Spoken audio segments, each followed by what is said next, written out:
Bienvenidos a Piensa BIM, canal de soluciones con énfasis en la I de información. Les saluda Alejandro Grajeda y el día de hoy vamos a comenzar con un curso de familias de Revit.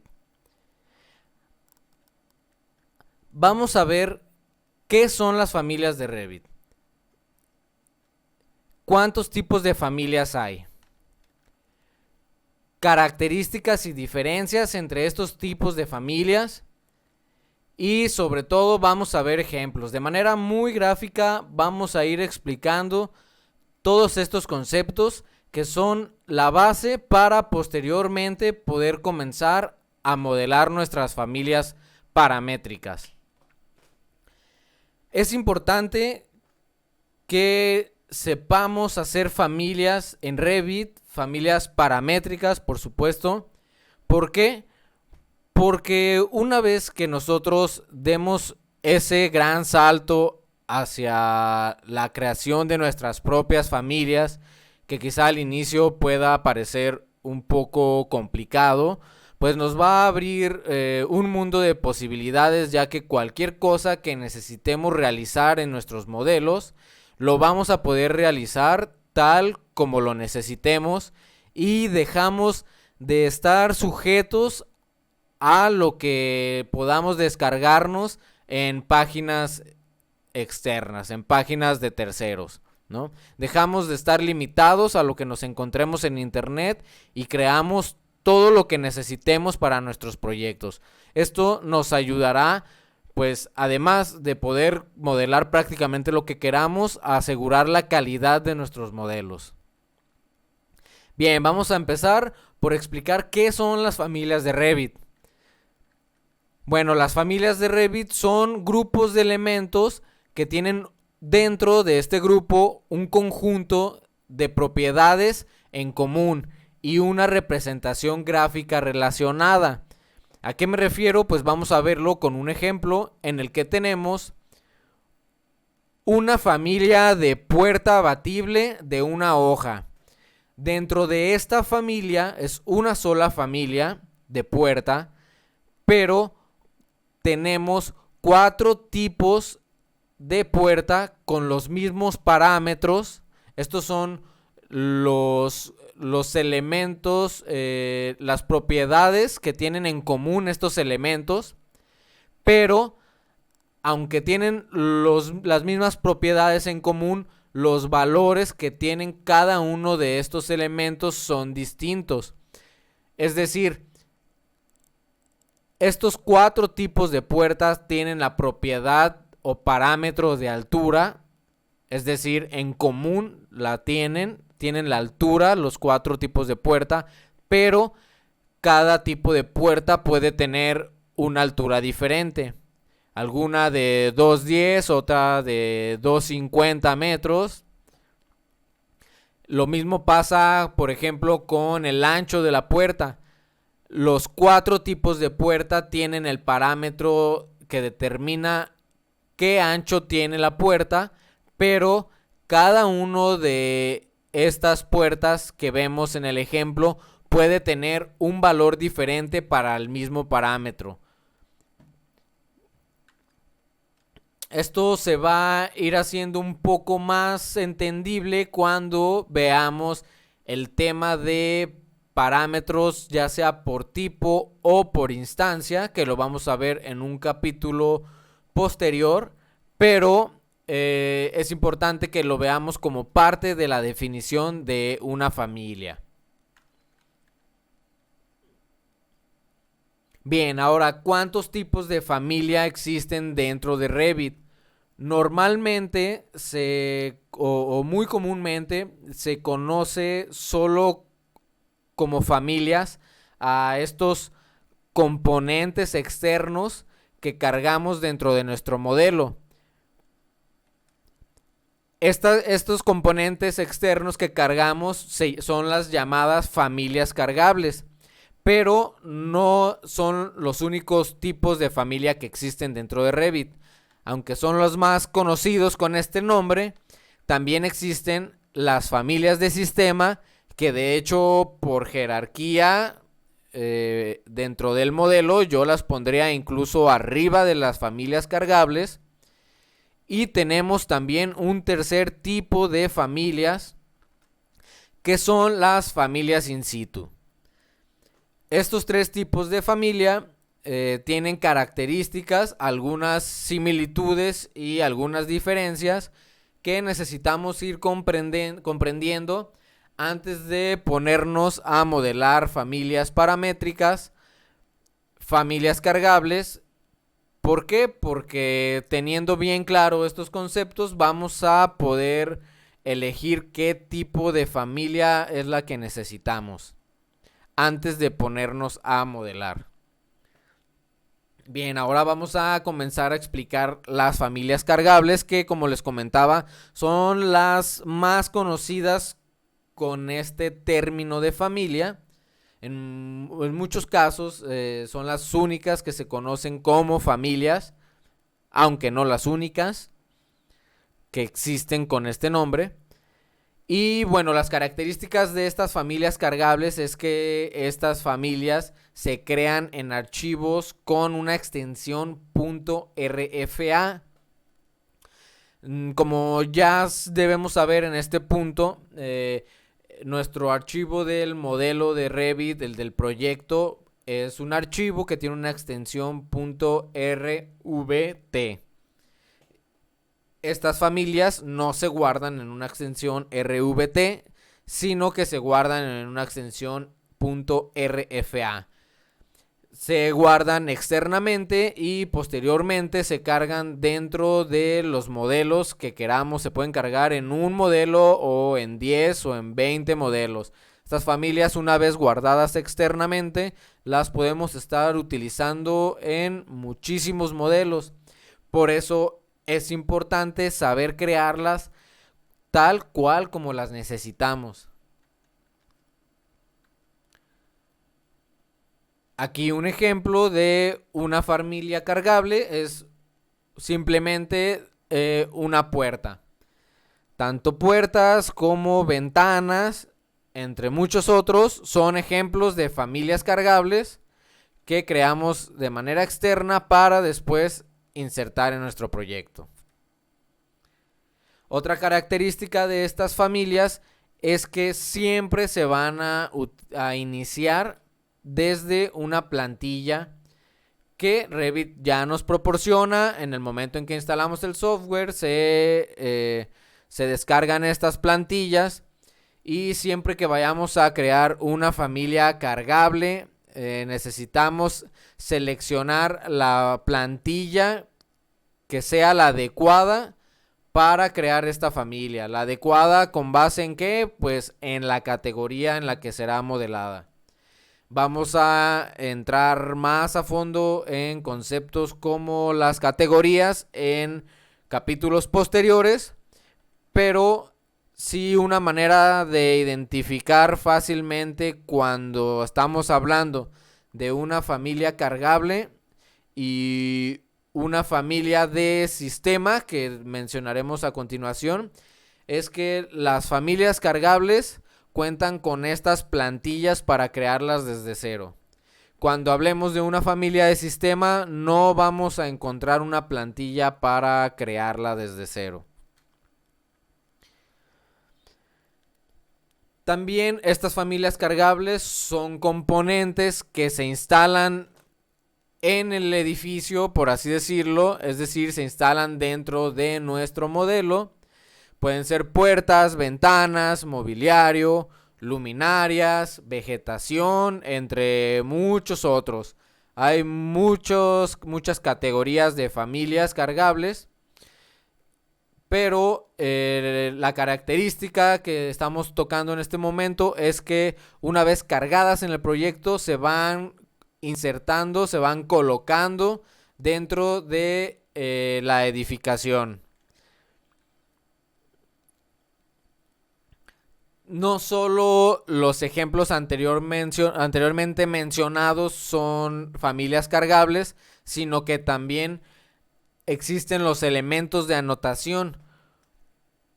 como cuáles, pues como las etiquetas que ya conocemos, etiquetas de habitación, etiquetas de muro, etiqueta de nota clave, etiqueta de plafón, todas las etiquetas que se nos ocurran son también familias cargables. Es decir, no solo aquello que me genera geometría es una familia, también los elementos anotativos son familias. De hecho, como pequeño paréntesis, pues prácticamente todos los elementos, todos los objetos, por así decirlo, dentro de Revit son familias.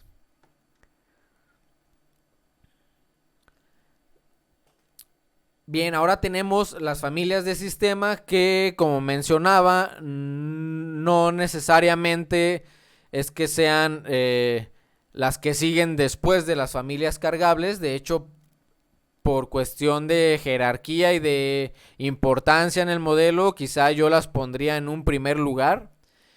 Pero las he querido mencionar en segundo punto, ya que normalmente o muy comúnmente estas familias de sistema no se conocen en el medio como familias, es decir, muchos usuarios desconocen que estos elementos también son familias, solo que son familias de sistema. Se trata de los elementos más básicos y fundamentales dentro del modelo de construcción, como cuáles, pues tenemos los muros, tenemos los pisos, los plafones, tenemos las cubiertas, tenemos las escaleras, entre otros casos. Pero todos estos elementos que son la base de nuestra edificación virtual, todos estos elementos son las familias de sistema. Y conforme vamos avanzando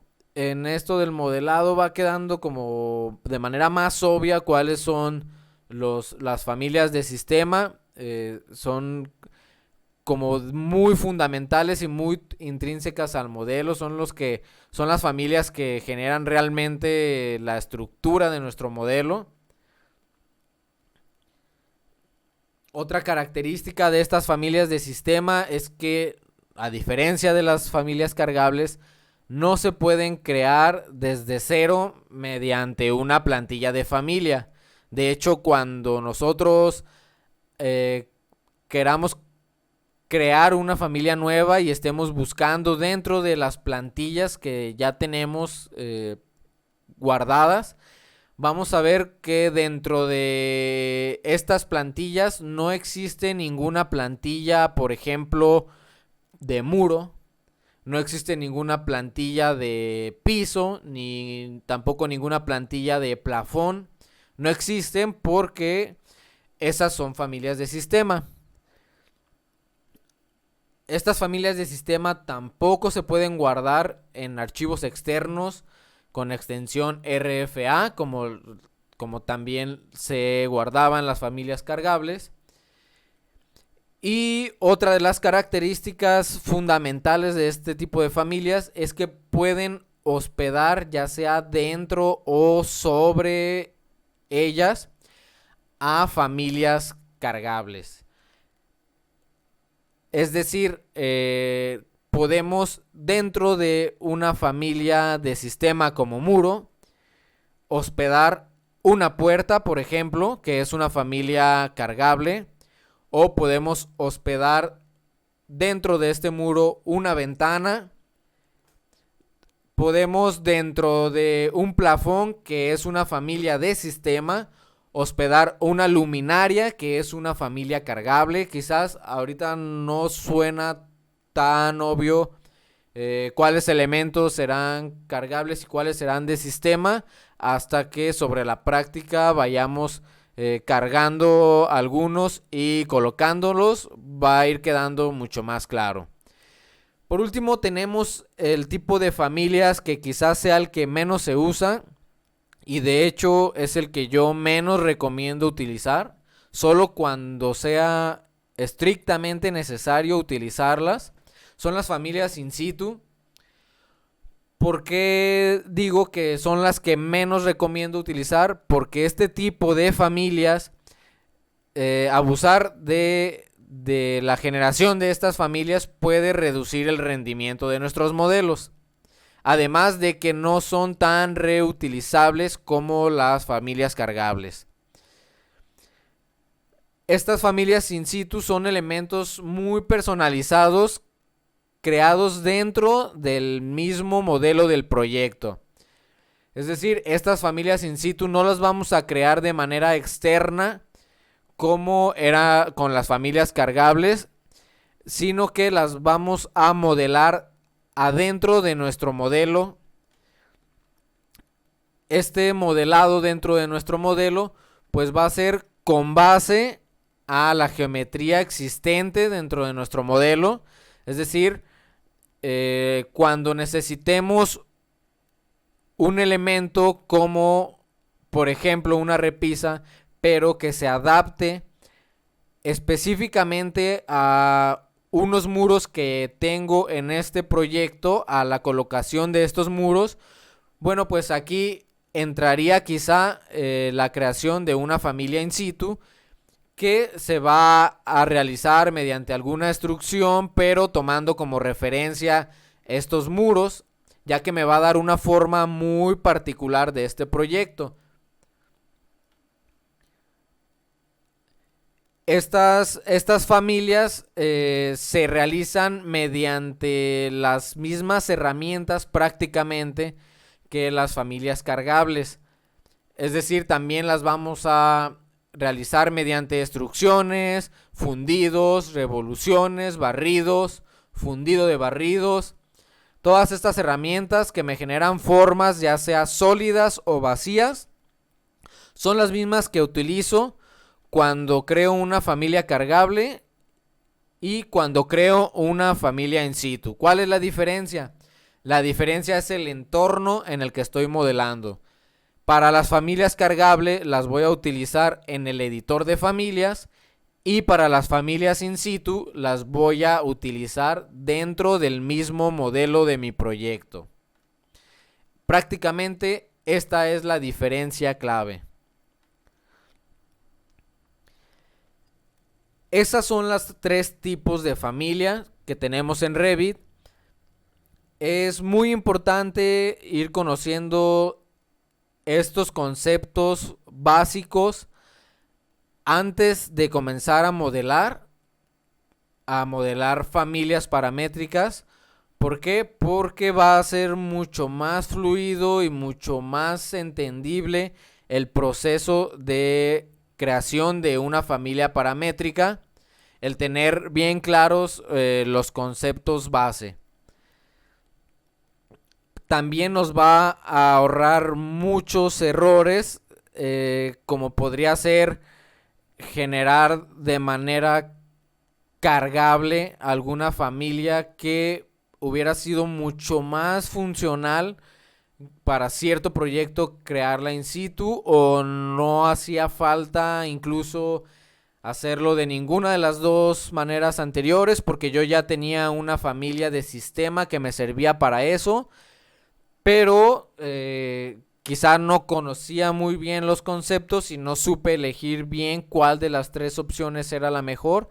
Entonces eso me puede generar algunos conflictos, algunos problemas de tener que borrar y volver a hacer partes del modelo. Mejor tener bien claros estos conceptos desde el principio y sobre eso vamos a ir aprendiendo ahora sí en posteriores capítulos a utilizar las herramientas de modelado para crear familias, principalmente familias cargables. Bien, esto sería todo por el capítulo. En el próximo capítulo veremos más conceptos acerca de familias, conceptos que nos van a ser muy útiles para llegar a la realización de familias tan paramétricas como lo necesitemos y lo queramos. Si te ha sido de utilidad este video, te invito a que le des like y lo compartas para que pueda llegar a más personas. También te invito a que te des una vuelta por los videos del canal. Puede haber más tips que te puedan ser de utilidad en tu proceso de modelado para hacerlo de manera más eficiente. Y bueno, nos vemos en el capítulo siguiente y recuerda que la clave está en la I de información. Hasta pronto.